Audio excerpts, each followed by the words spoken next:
Hello friends, तर स्वागत आहे तुमचं मोम्स रेसिपी या चॅनलमध्ये। तर आज आपण बघणार आहोत विदर्भ स्पेशल मस्त झणझणीत मसाला वांगी कशी करायची।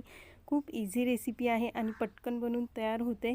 तर चला सुरुवात करूया आपल्या रेसिपीला। सर्वात आधी आपण भाजीला लागणारा मसाला तयार करून घेऊया। कांदा चिरून घेतलेला आहे आणि तो भाजून घ्यायचा आहे। त्यानंतर खोबरं मी किसून घेतलेलं आहे, ते पण भाजून घ्यायचं आहे। कांदा आणि खोबरं भाजून झालं की ते मिक्सरमधून बारीक काढून घ्यायचं आहे। खूप इझी रेसिपी आहे, पटकन होणारी रेसिपी आहे, तर नक्की एकदा तुम्ही ट्राय करा। तर हे बघा, इथे मी खोबरं आणि कांद्याची पेस्ट तयार केलेली आहे। त्यानंतर लसूण घ्यायचा आहे। लसूण आणि जिऱ्याची पेस्ट ही मिक्सरमधून काढून घ्यायची आहे। तर इथे आपला मसाला तयार करून झालेला आहे आणि वांगे पण चिरून झालेले आहे। वांगे मी असे चिरलेले आहे। तर वांगे सर्वात आधी तळून घ्यायचे आहे। चांगलं तेल तापू द्यायचं आहे आणि वांगे चांगल्या प्रकारे तळून घ्यायचे। हे बघा, असे थोडे वांगे नरम येईपर्यंत तेलामध्ये तळून घ्यायचे आहे आणि ते काढून घ्यायचे आहे। तर भाजी बनवायसाठी आपल्याला कढईमध्ये तेल टाकायचं आहे। त्यामध्ये लसूण जिरं पेस्ट टाकायची आहे, ती होऊ द्यायची आहे। आणि लसूण जिरं पेस्ट झाल्यानंतर यामध्ये मी खोबरं आणि कांद्याची जी पेस्ट बनवली होती ते टाकायची आहे। ते पण चांगल्या प्रकारे आपल्याला तेलामध्ये शिजू द्यायची आहे।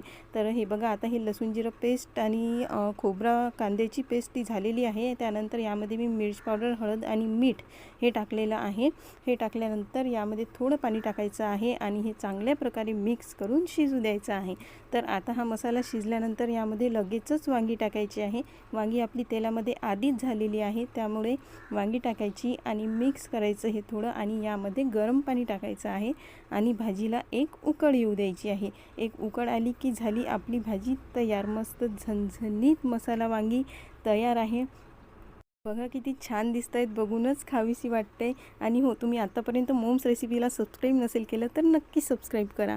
तर आता बघा, इथे आपली भाजी तयार आहे। मस्त झणझणीत वांग्याची मसाला वांगी तयार आहे। वरण बनवलेलं आहे, कढी बनवलेली आहे, पोळी, भात आणि पापड बेतच वेगळा येतो। नक्की एकदा करून बघा। रेसिपी आवडल्यास लाईक, शेअर आणि सबस्क्राईब करायला विसरू नका। तर भेटूया अशाच नवनवीन रेसिपीसोबत। तोवर खुश रहा, आनंदी रहा आणि सर्वात महत्त्वाचं म्हणजे खात रहा। आणि हो, चॅनलला सबस्क्राईब करायला विसरू नका।